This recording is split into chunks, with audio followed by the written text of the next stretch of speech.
Have you ever wondered what would happen if you simply stopped eating for a while? Not because you were dieting, not because you were starving yourself, but because your body was designed to take breaks from food? Think about this for a moment.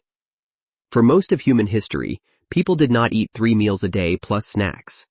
Food wasn't always available. There were natural periods when people ate and periods when they didn't. Yet today, many of us are told to eat constantly. Breakfast, snacks, lunch, more snacks, dinner, maybe even something before bed. But what if that constant eating is actually one of the biggest reasons people struggle with weight, fatigue, and metabolic problems? That's where intermittent fasting comes in. And here's the key thing to understand. Intermittent fasting is not a diet. It doesn't tell you what foods you must eat or avoid.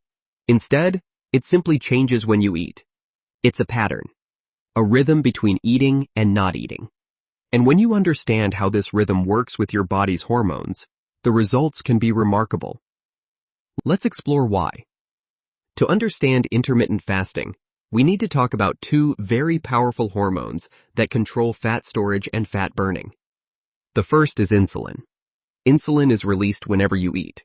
Its job is to help move nutrients, especially glucose, out of the bloodstream and into your cells where they can be used for energy. Think of insulin like a key. When food enters your bloodstream, insulin unlocks your cells so that sugar can move inside and fuel your body. But insulin has another major effect that many people don't realize. It signals the body to store energy. When insulin levels rise, your body shifts into what we could call storage mode. Instead of pulling energy from stored body fat, your metabolism focuses on storing the incoming nutrients. Some of that energy becomes glycogen stored in the liver and muscles. But once those storage tanks are full, the excess energy can be converted into body fat. This is why constantly eating throughout the day can make fat loss so difficult. Every meal, and even every snack, causes insulin to rise. When insulin stays elevated for long periods of time, your body rarely gets the signal to burn stored fat. It simply keeps using the new incoming fuel instead. That means as long as insulin is elevated, your body has a very difficult time accessing its fat reserves. Now let's look at the second hormone involved in this process, growth hormone. Growth hormone is often called the body's anti-aging hormone. It plays a major role in maintaining lean muscle, repairing tissues, strengthening bones, improving metabolism, and most importantly, it encourages the body to burn fat for fuel. When growth hormone levels rise, the body becomes far more efficient at mobilizing stored fat and using it as energy. But here's where things get really interesting. Growth hormone and insulin operate almost like a seesaw. When insulin is high, fat burning is suppressed, and growth hormone activity is limited. But when insulin levels begin to fall, such as during periods of fasting, growth hormone levels start to increase. This hormonal shift changes the body's priorities. Instead of focusing on storing energy, the body begins switching into fat-burning mode. Stored fat becomes available for fuel, metabolism becomes more flexible, and the body begins tapping into the energy it already has stored. This is one of the key reasons intermittent fasting can be so effective for fat loss and metabolic health. By simply creating longer gaps between meals, insulin has time to fall, growth hormone rises, and the body is finally able to access the fuel it has been storing all along. Now let's look at how modern eating habits affect these hormones. Imagine a typical day for many people. Breakfast in the morning. A snack a couple hours later. Lunch. Another snack. Dinner. Maybe dessert. Sometimes even a late-night snack. Every time food enters the body, insulin rises. That means insulin may stay elevated all day long.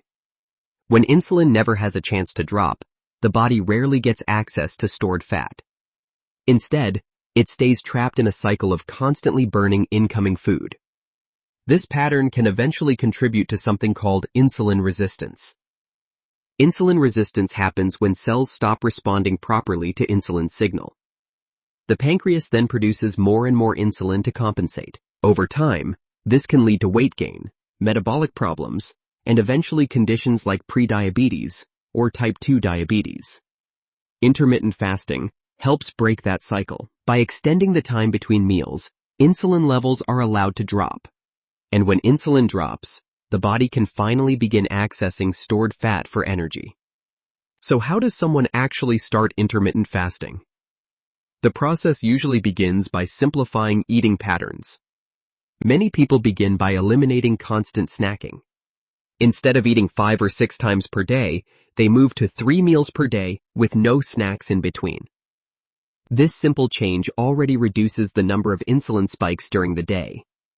Once the body adapts to this pattern, the next step often involves extending the overnight fasting window. This is where the popular 16-hour fasting and 8-hour eating window comes in. For example, someone might eat their first meal at 10 a.m. and finish their last meal around 6 p.m. That leaves a 16-hour period where the body is not receiving calories. During those hours, insulin levels remain low, and the body increasingly shifts toward burning stored fat. Interestingly, the most powerful part of this fasting window usually occurs overnight and during the morning hours. While you sleep, your body naturally continues fasting. Extending that fasting period into the morning simply allows the body to stay in fat-burning mode longer.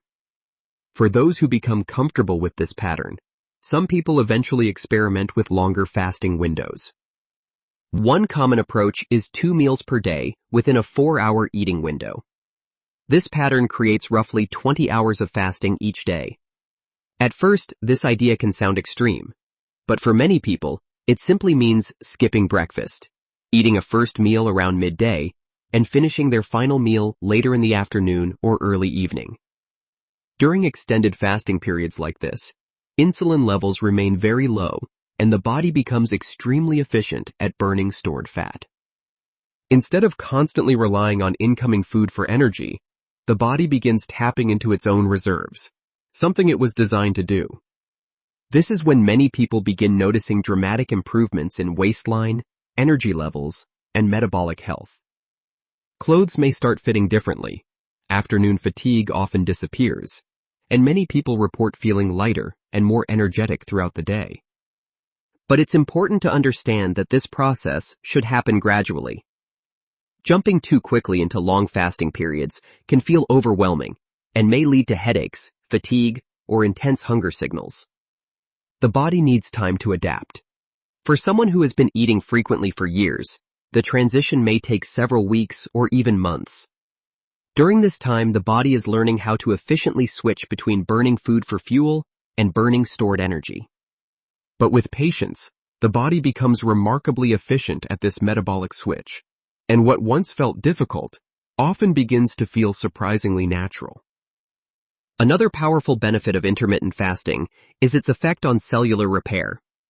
When the body is not constantly digesting food, it can shift its attention toward maintenance, repair, and cleanup processes that normally receive less attention.